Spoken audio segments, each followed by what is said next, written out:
Está con nosotros un hombre que todo el país conoce, Pedro Mario Burelli, empresario venezolano, ex miembro de la Junta Directiva de Petróleos de Venezuela hasta 1998. Además tiene unos padres extraordinarios. Él nació en Mérida porque su padre fue Miguel Ángel Burelli Riva, fue no es, Miguel Ángel Burelli Riva, y su mamá es nada menos que la hija del escritor Mario Briceño Iragorri.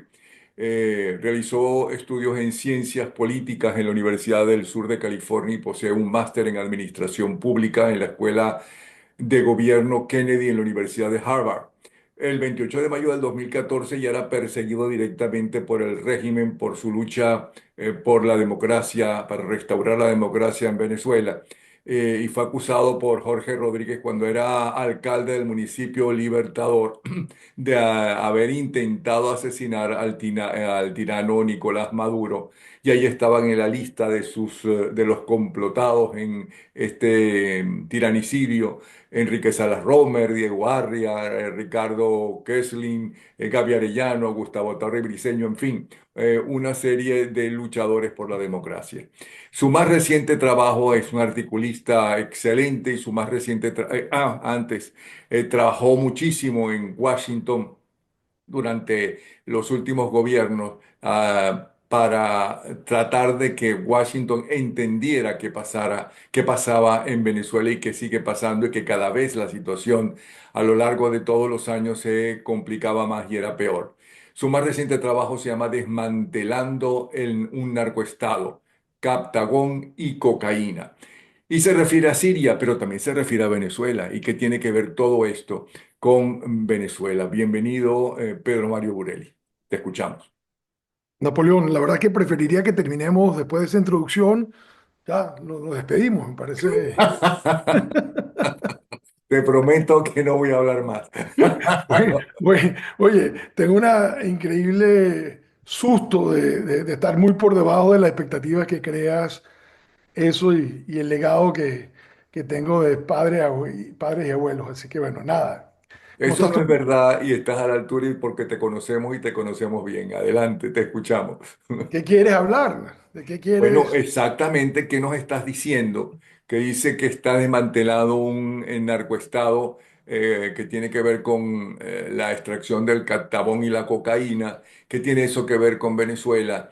¿Cómo lo especificas en tu artículo? Primero ¿Y que qué nada, hacer con estos el artículo es traficantes? complejo porque es sumar dos realidades muy distantes geográficamente, pero muy hermanadas en temas terribles de autocracia, crímenes de lesa humanidad, narcotráfico, apoyo a estos regímenes por parte de otros regímenes autoritarios. Es decir, hay una cantidad de paralelismos y creo que es importante entenderlo. Es decir, no voy a discutir el artículo porque para eso está en X, en Twitter, lo que era Twitter.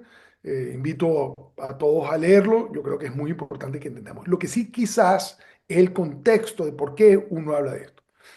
En Venezuela tenemos una crisis multidimensional que toca todo, lo ha tocado todo, no hay ninguna cosa que se ha tocado, de la infraestructura a la cultura, a la moral, a los servicios públicos, a la industria petrolera, a la economía, a la familia, todo.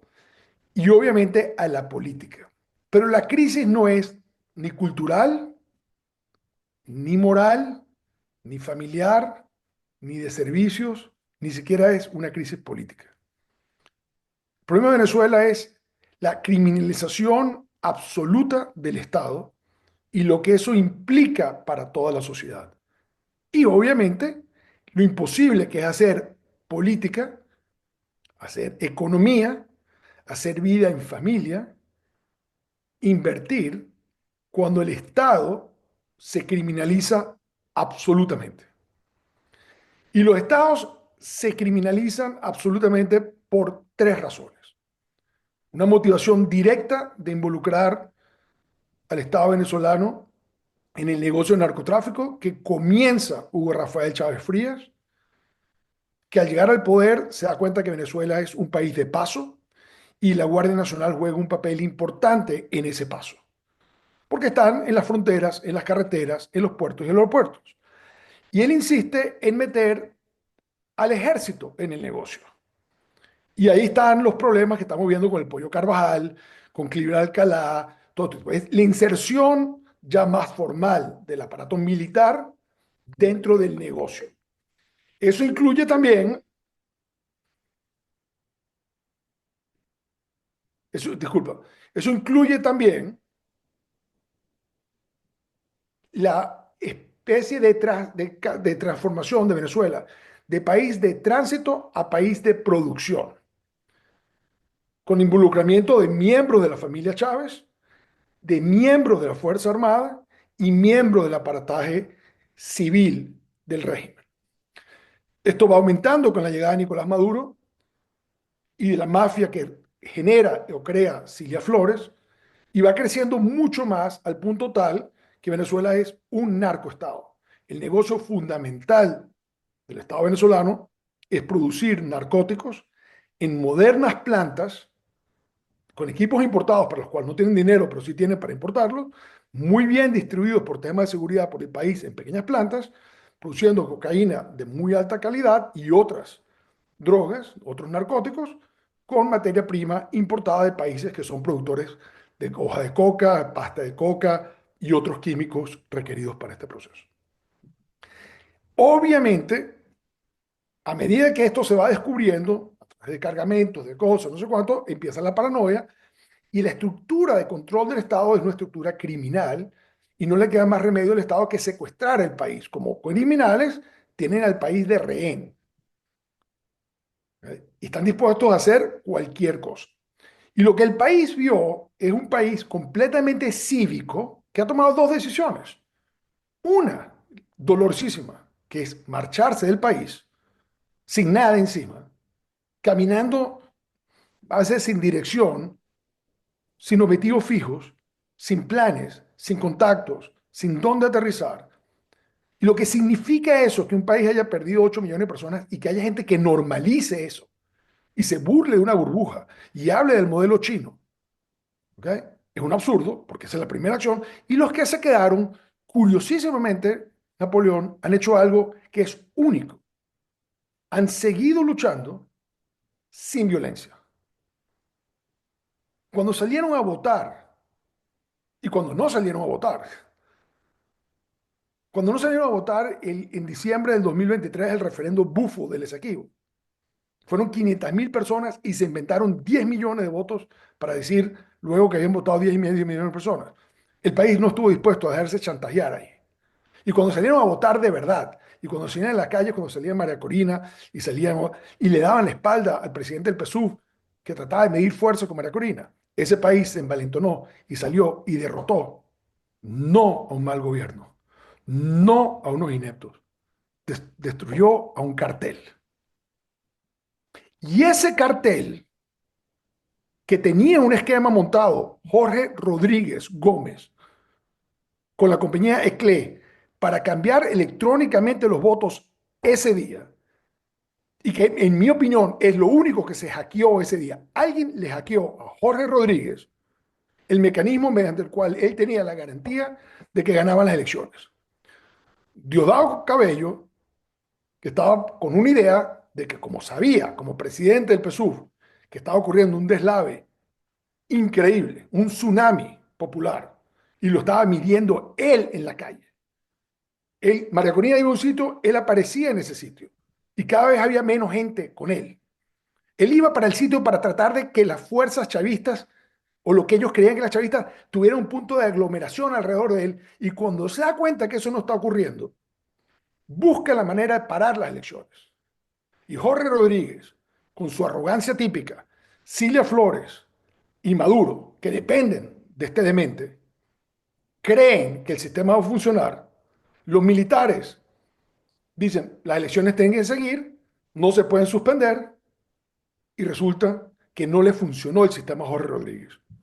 Y salieron los resultados reales y con una operación titánica, pacífica, inteligente, montada por una persona que deberían de haber sido ellos que le iban a montar, porque su origen en la política fue Súmate, que es la utilización inteligente de voluntariado, de inteligencia, del conocimiento, para el activismo político, se lo llevó por delante. Ahora, ¿qué hicieron esa noche, Napoleón? Lo único que podían hacer. El señor Nicolás Maduro hizo lo único que podía hacer esa noche, robarse la elección. Porque si él anunciaba una derrota 70-30, en el júbilo de los venezolanos esa noche, en cualquier aldea, caserío, pueblo, ciudad del país, en el júbilo, en medio de la euforia más grande, lamentablemente hubiéramos habido elementos de venganza como los que se están viendo esporádicamente en un país pacífico. Porque el nivel de abuso, el nivel de dolor, el nivel de humillación a que este cartel ha sometido a un país va a tener una reacción. Ojalá no sea mala, pero por el camino que van va a ser muy mala. Ahora, ¿dónde está el país hoy? ¿Maduro tiene un apoyo internacional más? No. ¿Maduro tiene un apoyo internacional más? No. ¿Maduro tiene un apoyo militar más? No. Maduro lo que está buscando es un plan B.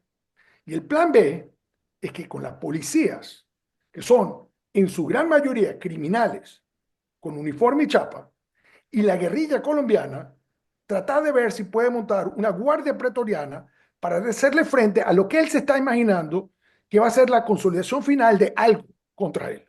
Es decir, el plan de él es crear caos para quedarse. Él es inviable como gobernante, absolutamente inviable como gobernante. No tiene acceso a crédito, no tiene aliados, no puede gobernar, no puede invitar a nadie a formar parte del gobierno que tenga ni talento ni moral. Es decir, lo que él está haciendo es inviable. Ahora, ¿cómo termina? No sé, pero va a terminar. Y el camino que ellos escogieron va a terminar mal. Pero déjame terminar, ¿por qué escogen el camino malo? Porque si tu único mecanismo de mantenerte en el poder es reprimir, porque tienes que amedrentar, el costo de arrestar a alguien, el costo de violarle los derechos a alguien, el costo de torturar a alguien, el costo inclusive de matar a alguien, para ellos es menor que el costo de no hacerlo. El costo de no cometer un crimen es más bajo, ¿okay? Es más alto. Es decir, no cometer el crimen tiene un costo para ellos más alto que cometer el crimen. Porque ellos, en la situación en que están, lo que los mantiene impunes es el poder. Por lo tanto, tienes que aferrarte al poder. Si tú bajas la presión, si tú liberas a los presos, si tú das libertades, si tú les garantizas los derechos a los venezolanos, te sacan del poder. Por lo cual, para, un gusto, para Hernández Dala, para el que lo sustituyó en el DICIM, para González López y el general González Rodríguez Cabello, para quienes están ejerciendo, para el coronel Gramco, el costo de un crimen adicional es más bajo que el costo de no cometer ese crimen. Porque estamos frente a la psicología de criminales, cuyo objetivo es perpetuarse. Cada día que ellos están en el poder es un día que no están presos. Sin embargo, Presos o muertos. yo ojalá no lleguemos ahí. Yo ¿Por espero que qué? ellos estén viendo televisión. ¿Por qué? Espero que estén viendo televisión. Espero que yo le he mandado muchos mensajes a Nicolás Maduro que se vea en el espejo de Chechesco, que se vea en el de Gaddafi. ¿Okay? El señor, lo que encontraron en el Palacio de Saddam es pastillas antiansiedad. ¿Okay? Entonces, este señor tiene la racionalidad de un criminal, pero también tiene el miedo del criminal. ¿Y tú sabes por qué tiene miedo, Napoleón? ¿Por qué? Que él sabe los crímenes que él ha cometido. Nosotros no sabemos los crímenes que ha cometido. Nosotros tenemos rumores, oímos, sale de vez en cuando alguien, aparece un caso. Nicolás Maduro, Cilia Flores, Jorge Rodríguez, Delcy Rodríguez, Vladimir Padrino López, Diosdado Cabello, saben perfectamente bien los crímenes que han cometido. Saben las consecuencias de los crímenes, le temen las consecuencias de sus crímenes y están aterrados. ¿Okay? Entonces estamos frente, eso hace más inviable el modelo. O sea, un grupo de gente aterrado, no aterrado por nosotros, aterrado por lo que ellos saben. Ellos no están asustados por lo que Napoleón Bravo sabe de ellos.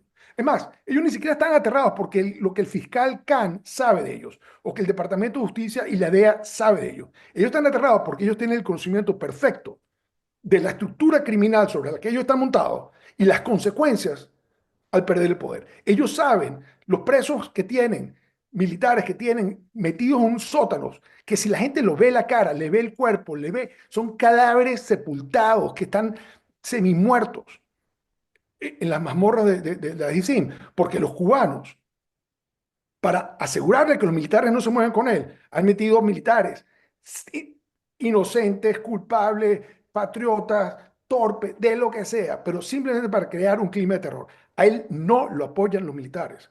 Él ha creado un sistema en que la Fuerza Armada está tan fragmentada que no se puede mover, pero el hastío, ¿okay? El absoluto desprecio de las Fuerzas Armadas por Nicolás Maduro, por Delcy, por Jorge, por todo este tipo, es infinito. Lo que pasa es que el mecanismo de terror que han montado, como criminales que son, te genera una aparente parálisis que la gente lo interpreta como apoyo. No es apoyo. La tranquilidad que yo tengo es que yo duermo bien y yo sé que Nicolás Maduro no duerme bien. Porque él sabe a qué temer. Yo estoy seguro que cuando él se acuesta en la noche, dice, esta es mi última noche. Y cuando se despierta, dice, bueno, wow, sobreviví, este será mi último día. Y vive permanentemente así. Y así Jorge Rodríguez, así Delcy, así Vladimir Padrino, así Domingo Hernández Lares, así el señor Iván Hernández Dala, así Gustavo Gómez López, González López. Ah, O sea, lamentablemente, si nosotros no hacemos el diagnóstico correcto, nos vamos a equivocar. Este es un problema de altísima criminalidad que se tiene que manejar con instrumentos de administración de justicia y los instrumentos de administración de justicia que tienen que aplicar son la justicia normal. Evitemos que esto se tenga que solucionar porque el hastío de la gente lleve a algunas escenas como las que estamos viendo ahorita en Siria o hemos visto en otros países anteriores. Ahora, este es mi punto, aquí estamos. El 10 de enero tiene consecuencias, las elecciones tienen consecuencias, un triunfo electoral tiene consecuencias y el 10 va a ocurrir algo, eso te lo aseguro. bueno, ya salió en las noticias hace unas horas atrás, creo que fue Sebastián Navarráez quien habla de cómo él desconfía inclusive de la gente más cercana, militares que supuestamente son sus guardaespaldas y demás, y está poniendo gente de afuera. Ahora, también se sabe que Cuba está colapsada, o sea, poco puede hacer. Ya vimos lo que Rusia hizo con ese aliado que para él eran ellos es muy importante, que es el tirano de Siria, que no lo apoyaron, ahí se cayó. Y me cuentan que hasta sorprendió a la misma, hasta a la misma dictadura soviética o rusa la rapidez con que se cayó, cómo se actuó, y cayó una tiranía que ya llevaba 50 años entre él y su padre, y miles de muertos. Ya sabemos que China lo que le interesa es la parte económica, ¿ok? Y ellos deben saber, por la historia que tienen los grupos terroristas colombianos y los narcotraficantes, que ellos se van a los países donde puedan actuar mejor y puedan convivir mejor, como está sucediendo en Venezuela, que tienen inclusive territorios que lo manejan ellos y no las autoridades de la tiranía. Entonces, él no tiene y además no tiene, porque dicen que nosotros la oposición estamos desarmados. La tiranía también está desarmada, también está desarmada porque se demostró también con esas elecciones que en el plan Ávila, ¿ok? La fuerza militar que estaba en el plan Ávila fue quien Plan permitió que República, salieran Plan República. toda esa información. Mira, en Venezuela hubo, a partir del 11 de abril del 2001, Ujú, en que Hugo Chávez en un momento se encontró casi con el 90% de la Fuerza Armada en contra de él, y por errores de Pedro Carmona Estanga en el manejo militar, generó una crisis militar que desemboca en el retorno de Chávez. Pero en un momento los militares estaban todos en concierto con la salida de Chávez. Chávez se dedicó de ahí en adelante a través de modificaciones sucesivas de la ley orgánica y de reglamentos internos de las Fuerzas Armadas a crear una Fuerza Armada tan fragmentada, estructurada, que no lo podía tumbar. Entonces, el gran problema que nosotros tenemos en la Fuerza Armada es que es una colcha de retazos.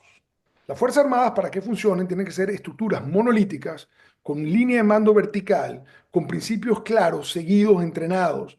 Y esa no es la Fuerza Armada venezolana. Las Fuerzas Armadas venezolanas son un grupo muy grande de hombres y mujeres que a las 6 de la mañana se ponen un disfraz de militar, a las 3 de la tarde se lo quitan, entre ellos no se confían casi ninguno entre ellos, ¿ok? Y simplemente no tienen capacidad de coordinación y tienen muy poco mando efectivo. Un teniente coronel, o un coronel, o inclusive un capitán encabezando un pelotón, que no tenga la certeza que si da una orden se la van a cumplir, no la da. Entonces el estado de parálisis de la Fuerza Armada, que parece que estuviera apoyando esto, no es. Está estructuralmente destruida para que como espíritu, como cuerpo, no pueda actuar.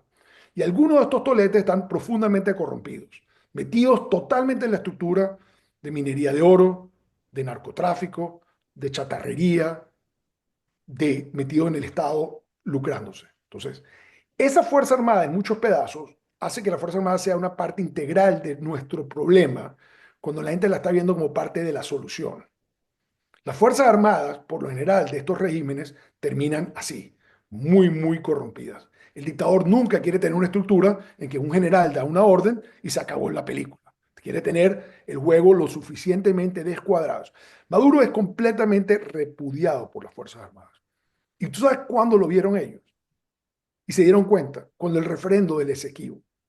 Porque el referendo del Esequibo se da cuando los militares, de forma normal, oficiosa, indagan sobre el caso del Esequibo en la Corte Internacional de Justicia y reciben de los mejores abogados la opinión de que Hugo Chávez, Nicolás Maduro como su canciller, Nicolás Maduro como presidente y Delcy Rodríguez como canciller han manejado el caso del Esequibo con los codos y que vamos muy mal y vamos en vías de perder el Esequibo por malas decisiones políticas y jurídicas de estos cuatro personajes.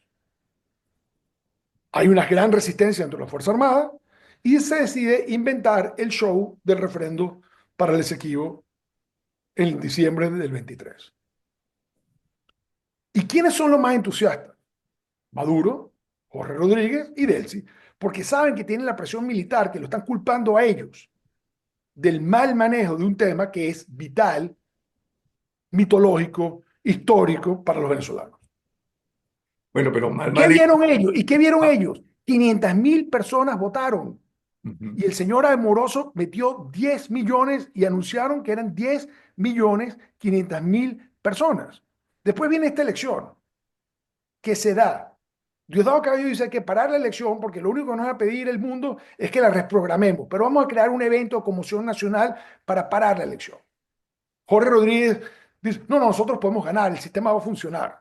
Y cuando no le funcionó, se la robaron enfrente del Plan República, enfrente del mundo, con las actas, pero también con otros países que tienen inteligencia y que saben las conversaciones, saben lo que ocurrió por detrás. Esta parálisis que hay, donde Brasil no se mueve, Colombia no se mueve, todo es porque ellos saben exactamente lo que ocurrió. Ahora, Maduro se tenía que robar la elección, como te dije anteriormente, porque si esa noche anunciaba, no llegaba a su aeropuerto de extracción, ¿ok? No llegaba, porque ellos se montaron sobre un plan de Jorge Rodríguez que el sistema electoral iba a generar el resultado fraudulento que ellos querían. Y al no generarlo, inventaron el 51%. Ahora, acabas de tocar a Brasil y a Colombia, pero ¿qué pasa con la Unión Europea y qué pasa con los Estados Unidos, a quien has criticado muchísimo a los responsables de su política exterior frente a Venezuela o con Venezuela? Y has aplaudido, por cierto, a el nuevo asignado por Trump para su gobierno, Landó. Mira, la crisis de Venezuela con Chávez, la parte de la introducción del chavismo, viene desde de que emerge Chávez en el principio del 98 y va subiendo en las encuestas y ahora sí, en la administración Clinton. Después viene la administración Bush, después viene Obama, después viene Trump, después viene Biden y ahora está saliendo Biden. Ahora, yo lo que he dicho es que todas las administraciones americanas han dejado el problema de Venezuela peor de lo que lo encontraron. Y eso tiene dos razones. Una es que el problema se ha ido empeorando y otro es que han sido muy torpes. ¿Y torpes por qué? Porque mucho de lo que está ocurriendo en Venezuela afecta a sus intereses nacionales. Uno. Dos, mucho de lo que está ocurriendo en Venezuela lo saben ellos y no lo sabemos los venezolanos. Es decir, el aparato de inteligencia americana, el aparato de administración de justicia americano, el aparato diplomático americano, el aparato de defensa nacional americano, tiene información sobre flujos, transacciones, operaciones, que le demuestra con lo que yo empecé esta entrevista. ¿Qué es la naturaleza del problema en Venezuela? Es un problema criminal. ¿Ok? Ellos están atiborrados de evidencias y están pagando a testigos protegidos que le han contado todo, saben todo, y en un momento tomaron la decisión de develar algo y de ahí viene la etiqueta de los 15 millones sobre Maduro, 10 millones sobre el otro. Ahora, esta administración, cuando llega Biden es la tercera administración Obama, porque es el mismo equipo, exactamente el mismo equipo. El señor el vicepresidente sabía todo, las sanciones comenzaron con Obama, este tipo Biden conoce perfectamente y va y continúa en la misma línea. Y de repente decide, la guerra, empezó la guerra, Chevron va a producir más petróleo, nos va a salvar, vamos a llegar a un acuerdo, vamos a negociar y perfecto. ¿Tú sabes qué? Yo no tengo ningún problema en que los Estados Unidos negocien con Venezuela.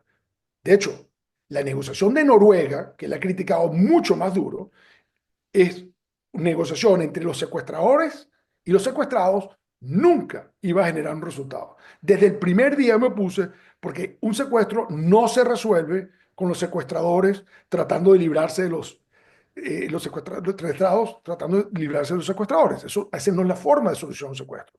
Un secuestro se soluciona o dándole al secuestrador lo que quiere o amenazando al secuestrador con mucha más fuerza de la que él está utilizando para producir el secuestro.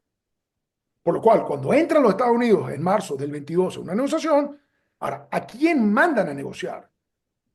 A oficiales de quinta categoría, a negociar con unos narcotraficantes que se han burlado del Vaticano, de República Dominicana, de Noruega, de todo el mundo. Entonces, el país más poderoso del mundo, cuando por fin llega la oportunidad de negociar, llama a los dos funcionarios más incompetentes que yo he conocido en 25 años lidiando con el Departamento de Estado y con el gobierno, es el señor Juan González en la Casa Blanca y el asistente adjunto, el secretario adjunto, Brian Nichols, a negociar con Jorge Rodríguez. ¿Cómo iba a resultar eso? ¿Cómo resultó?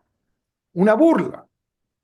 Los acuerdos de Doha, que se vuelven en los acuerdos de Barbados, porque en realidad no hay una negociación de Barbados, hay una negociación de Doha que se traduce en una firma de documentos de secuestrados con secuestradores, que obviamente se burlaron de ellos.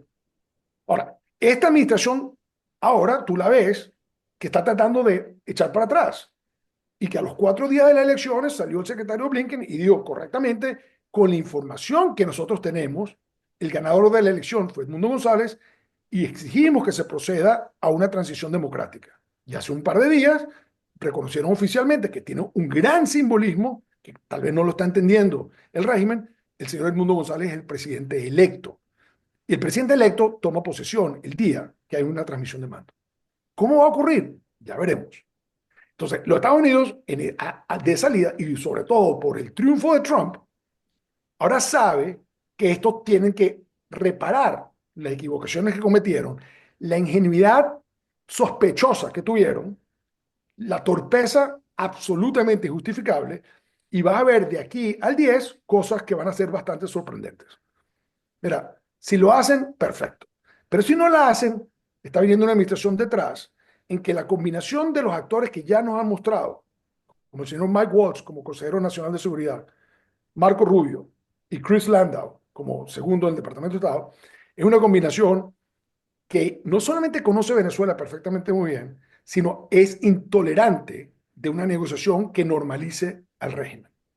No les importa el petróleo, eso no vive. Estados Unidos tiene mucho petróleo. Si ves otro nombramiento, Trump nombra como secretario de Energía a un señor que viene del negocio del fraqueo catalítico. ¿Okay? Es lo que quiere la independencia de Estados Unidos de petróleo, no le interesa el cuento de esto. Lo que pasa es que Chevron y un par de otros intereses, sin vergüenza siempre, están utilizando todo el dinero del mundo para inventar que si ellos se salen de Venezuela, los chinos y los rusos entran, que es una falacia. Es mentira, no está ocurriendo y no va a ocurrir porque los rusos están muy contentos con la destrucción del sector petrolero venezolano porque les permite a ellos producir más barriles a mayor precio. Y los chinos salieron totalmente quemados de unas inversiones que comenzaron en la época que nosotros estamos en PDVSA. Con una empresa PDVSA seria, ellos entraron.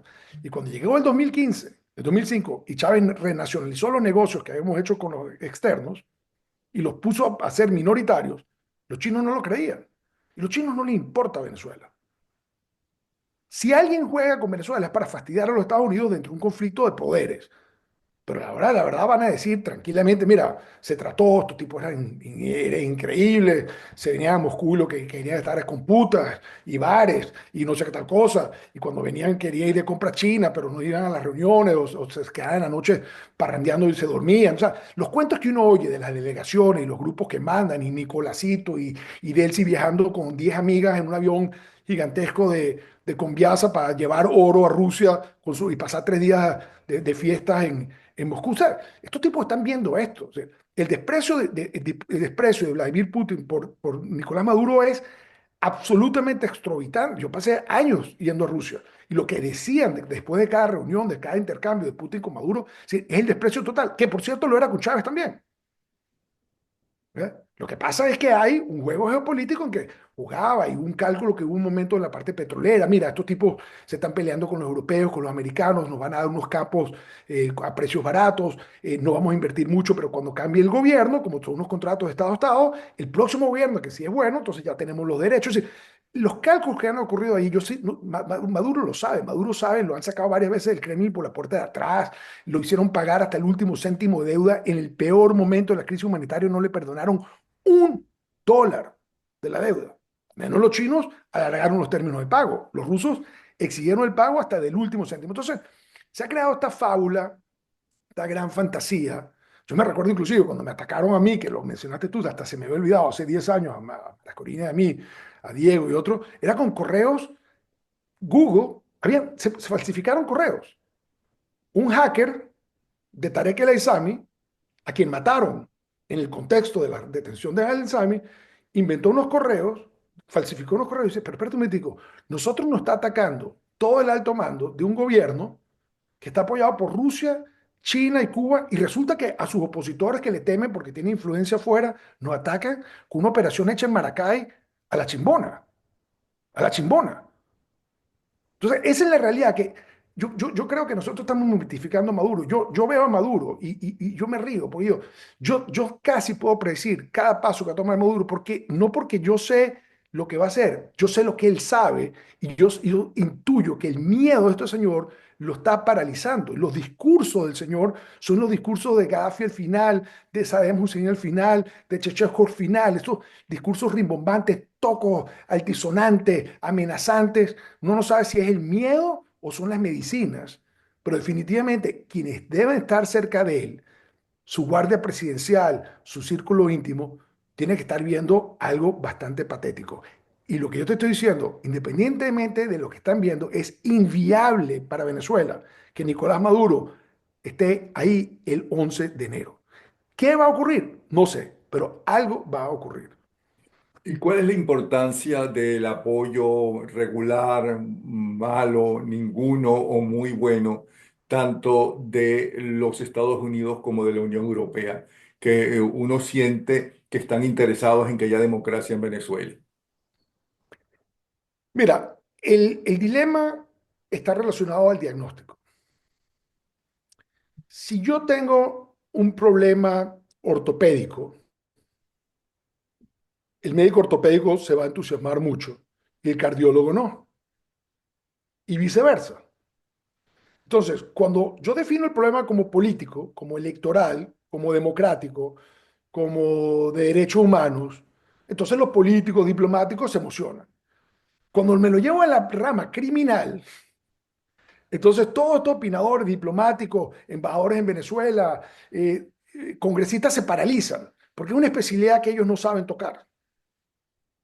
¿Ok? Y ese es el dilema. Venezuela, en la crisis multisistémica que tiene pedazos que emocionan a uno, derechos humanos, a otro esto, otro la parte de la economía, la parte humanitaria. Pero el problema real, el tumor que está haciendo metástasis, eso es para un oncólogo. Entonces, yo estoy pendiente, es de las conversaciones, de quiénes están dispuestos a decir, mira, vamos, Vamos a llamar las cosas como son. Ahora, ¿por qué, por ejemplo, la administración Biden no le quita las recompensas que le pone Trump al señor Maduro y al señor Cabello? ¿Por qué no se las quita? A pesar de que le da a Saab, le da a los sobrinos, le da ciertas... Ahora, la primera posición que tenía el señor Rodríguez es, tiene que liberar a Saab. La segunda, tiene que quitarle eso porque no puede haber elecciones libres si nuestro candidato, Nicolás Maduro, tiene un letrero que se busca de 15 millones. Y la administración blandengue de Biden no se la quita.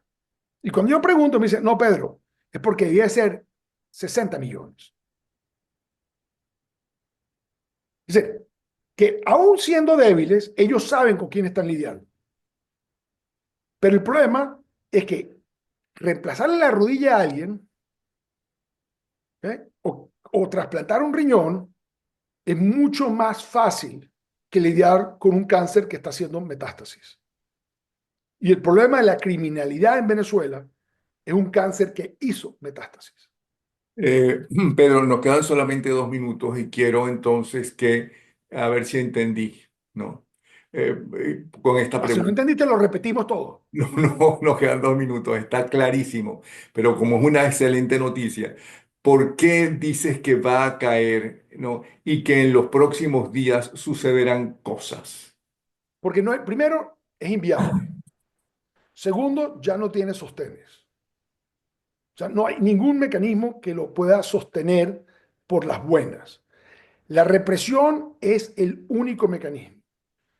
Y con lo que está ocurriendo, el grupo que reprime o que está dispuesto a reprimir es cada vez menor.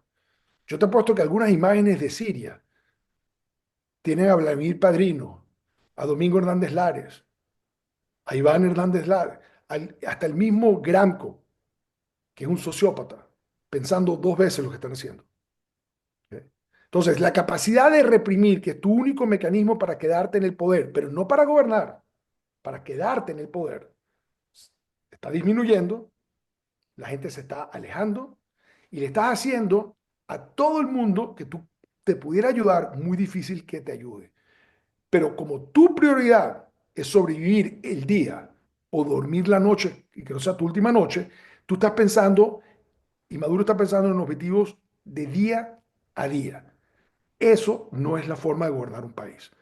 Entonces, a mí me da la impresión de que se están dando una confluencia de eventos que cualquiera puede ocurrir. Si nosotros hubiéramos tenido esta entrevista hace 2 semanas y yo te voy a decir que Bashar al-Assad iba a caer, tú me dices, Pedro, pero en base a qué haces eso, no sé qué. Pero no es que tú y yo no estuviéramos de acuerdo que era posible que cayera al-Assad en 6 días. Es que si le hubieras preguntado en Washington, te hubiera dicho que era imposible.